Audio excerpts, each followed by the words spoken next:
boa noite.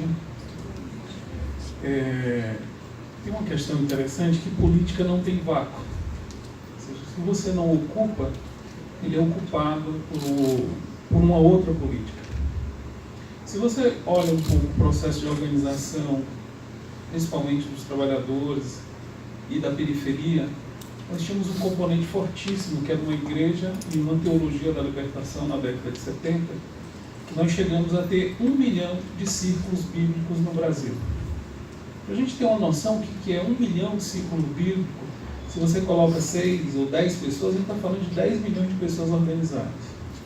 E dentro de uma prática cotidiana na periferia, de pastorais operárias, pastorais carcerárias, pastorais universitárias, ou seja, era um momento que tinha uma organização real sobre isso. A tal ponto que essa organização, ela conseguiu durante um curto período, se você for analisar 2 décadas, a formar até mesmo o maior partido de expressão de movimentos populares no país. Entretanto, a partir do momento que tem isso, existe um processo, primeiro, da própria igreja, de dar conta de eliminar a ideia de uma teologia da libertação, porque pensava uma igreja muito democrática, muito horizontal, não dava conta dentro dessa estrutura vertical, via do Estado, do Vaticano, e que teve um enfrentamento e um desmonte. E esse desmonte, ele imediatamente é suprido por uma outra organização teológica dos movimentos neopentecostais, dentro de uma outra teologia, que é uma teologia da prosperidade. Não é à toa que, recentemente, investigações sobre a opinião pública, onde se tem o maior pensamento de verniz neoliberal, é na própria comunidade da periferia, que é a reverberação desse discurso de uma teologia da prosperidade. E dentro da teologia da prosperidade, você vai ter que buscar saídas individuais mesmo. Meritocrata, vencedor, empreendedor, toda essa narrativa. E as narrativas do cuidar, de solidariedade, de estar junto, de caminhar, de se fortalecer, aos poucos elas são substituídas. Ao mesmo tempo, esse setor que foi expressão desse movimento organizado, ele se institucionalizou de tal forma a seus acordos históricos de classe, que ele não consegue mais voltar. Ou seja, a grande questão, apesar de ter 54 milhões de votos lá, quando teve o golpe, por que nem a Bolsa Família? Só as pessoas da Bolsa Família organizada no Brasil dá conta de fazer um alvoroço significativo. No entanto, 2 anos antes da Dilma cair, quando o questionário que teria a falência da Bolsa Família, teve um rebuliço no Brasil inteiro e nas agências. Invadiram agências da Caixa Econômica, tal, tudo mais. Ou seja, então, como é que essas conquistas garantidas pelo governo democrático de transição em torno do PT, elas não capitalizaram dentro de uma projeção política? Ou seja, porque um germe neoliberal já está impregnado dentro dessa política. Tem uma elaboração teórica que eu acho interessante, que ele diz que o fascismo só consegue pulsionar de forma muito forte quando ele começa já germinalmente estar dentro da própria esquerda, ou dentro de setores da própria esquerda. No sentido de que a política pública começa a ser uma política de conciliação de classe em tal escala que você não consegue mais distinguir o que é uma coisa da outra. E essa confusão faz com que, em momentos de crise, que é o que nós estamos vivendo, as pessoas não tenham um discernimento claro de quem são seus aliados, quem são seus inimigos, quem está próximo, qual é a compensação de peso. E o fascismo ele só consegue, de fato, ganhar espaço em momentos de crise. Em nenhum momento histórico o fascismo conseguiu ter espaço em momentos de prosperidade, abundância, ou em momentos de avanço de crescimento. Ele se consolida justamente dentro do momento de crise. E aí ele agrega uma coisa que é interessantíssima. Ele faz uma articulação do Estado para dentro das casas. É o momento em que a política ela vibra dentro da própria casa. A ideia do oiko mesmo, da oikonomia ou a casa, né? O Estado e a casa estão vibrando na mesma coisa. É incrível como as casas estão desconfortáveis.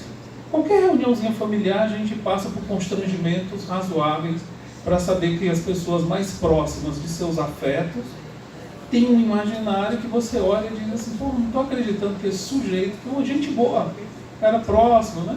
Que está aqui, até mesmo da família, né? como é que pode ter um verniz tão absurdo, né, em torno de uma política de terror? E aí é uma questão de uma desorientação. As pessoas estão pensando de uma forma muito pragmática. Aliado ao momento de crise e ao de desespero, tem uma saída messiânica, que é um discurso fortíssimo também no momento de crise, que é o apelo ao fascismo, e de um proto-político, um proto-estado, ou um proto-homem. É um momento que se canaliza muito com a projeção de uma grande liderança, ou o estigma de que esse líder salvador e messiânico vai ser capaz de passar a mão. Quando eu comecei a conversar quem é que está votando mesmo no Bolsonaro e fui entender o que é incrível o pacto que se faz de dizer que precisamos agora de uma pessoa que organize a casa, que precisamos agora de uma pessoa que dê conta de fazer o jogo duro. E aí é incrível que como esse eco político ele vai reverberando do elo mais simples, que é a estrutura familiar, às suas organizações mais complexas e chega até mesmo ao próprio Estado. Como é que se desmonta isso? Porque ilusoriamente não adianta em todos os discursos que você vai fazendo contra essa política autoritária, as pessoas no fundo não acreditam. É incrível isso. Você chega e diz, não, o cara está defendendo a tortura. Não, mas não é bem isso, não. Vai ser uma coisa mais flexível. Ou seja, não tem extensão. Então, aí eu fico paradoxalmente pensando, pô, será que o cara está mentindo e ninguém acredita? Ou seja, porque tem de fato uma cumplicidade, aí lembra muito do que ele chama de lógica do censor. A censura faz com que aquela que é vítima do processo de censura ou da própria violência crie empatia com o agressor e com a própria violência estabelecida. Quando é que essas pessoas vão cair a ficha? Quando é que elas vão tomar conta? Quando na pragmática do seu dia a dia, no cotidiano, não mudar a sua vida.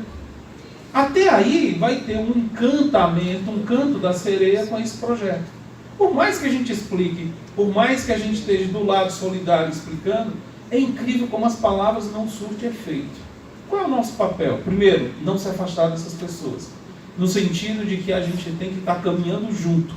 Segundo, não criar os rótulos que dê unidade a esse grupo. Enquanto tinha as manifestações do Fora Dilma, extremamente esdrúxulas, cheias de cartazes extremamente prolixos, desde feminicídio sim, feminismo não, que era uma loucura aquilo, você percebia uma heterogeneidade. Quando aquilo tomou um bloco para dizer que aquilo era direita, e ser direita era ser a esquerda, contra a esquerda, que estava no governo, essa coisa toda, deu-se uma unidade muito grande àquele grupo. Então, nesse caminhar, que vai ser um caminhar solitário, eu acho que a gente vai ter que ter algumas práticas que perdemos uma memória.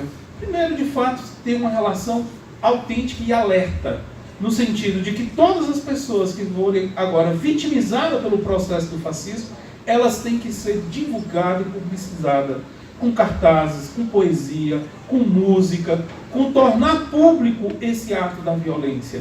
E aí é o momento agora de que chamar o outro de fascista, principalmente esse setor da classe operária, que está de uma forma extremamente enganada ao jogo, não contribui em nada.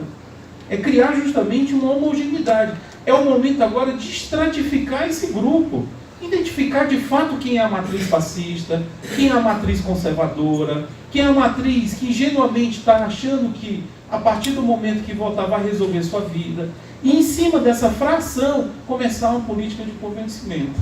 Hoje eu vi uma cena antes de chegar aqui no metrô que eu achei muito interessante, uma menina sozinha na saída do metrô, com um manifesto e conversando com as pessoas e abraçando as pessoas. Porque as pessoas estão com muito medo. Tem um medo, uma certa paura agora estabelecida de que a gente vai ser perseguido no outro dia, que a gente vai ser isso, aquilo, outro, né? Vai ser torturado, vai ser colocado no paredão. E obviamente que essa política do medo, ela se alastrou. E é o outro componente do fascismo. O fascismo funciona com a maquinação do medo. É a internalização do medo. Aí é o medo de se organizar, é o medo de fazer política, é o medo de não ir para um ato público, é o medo de não falar as coisas, é o medo de não ter opinião. Ou seja, a partir do momento que isso vence, porque internaliza nas pessoas, aí de fato o fascismo se consolida. Então agora vai ser um momento de muita coragem, de muita paciência histórica, de muita convicção política, moral e ética, do que a gente defende e do que nós somos e do nosso legado. E como nós estamos falando de um lugar que é a própria PUC, nós temos cotidianamente entender que esse projeto do fascismo está aqui com a implantação da reforma, com a implantação das medidas trabalhistas. Hoje nós temos 7 relações de trabalho. Nós somos vanguarda às manifestações de reforma da terceirização. Então, essa eu acho que é um jogo de paciência. E é um jogo de resistência. É um jogo de conversar com as pessoas. E conversar naquilo que é o universo simbólico de cada um.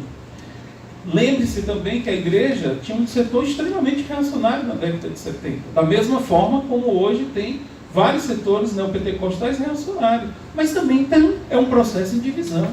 Ou seja, porque a boa parte da base desse setor não consegue mais ter a arrecadação que tinha antes. Porque o muro de lamentações que tem hoje nos programas televisivos dessas igrejas, querendo mais arrecadação e não consegue, aos poucos, cotidianamente, também eles vão ser cobrados a uma posição diferente. E aí eu acho que tem que estar junto, porque se a gente não estiver junto, a gente vai ter que apostar no desespero, no medo, na angústia. E aí é o momento do posicionamento. Reverberar isso, ficar alerta.